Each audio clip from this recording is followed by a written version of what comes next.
Hi mga Bebe Queen! Sa video na ito ay ipapakita ko sa inyo kung paano gumawa ng basic AI model katulad nito.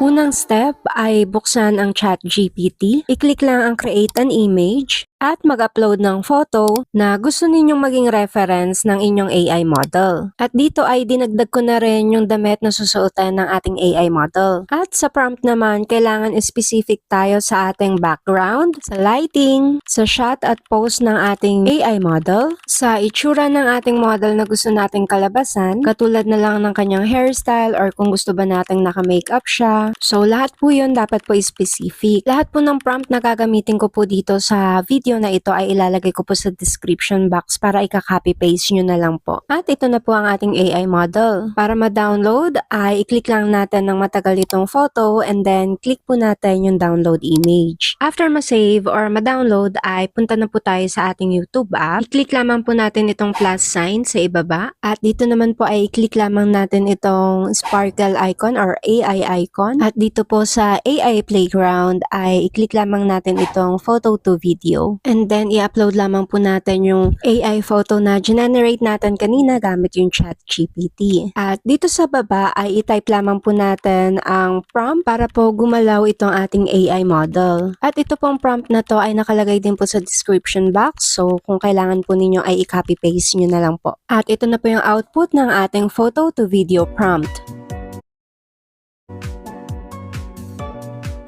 And if gusto nyo po na nagsasalita yung inyong AI model, pwede naman po lagyan nyo lang po ng dialogue yung inyong prompt, katulad po nung ginawa natin sa unang video na in-upload ko. And that's it for today's video mga Bebe Queens. I hope na nasundan nyo po ang video na ito at mag-comment lang po kayo sa baba kapag nakagawa na po kayo ng inyong AI model. At huwag kalimutan mag-subscribe, i-like at i-share na rin ang video na ito. Thank you so much for watching!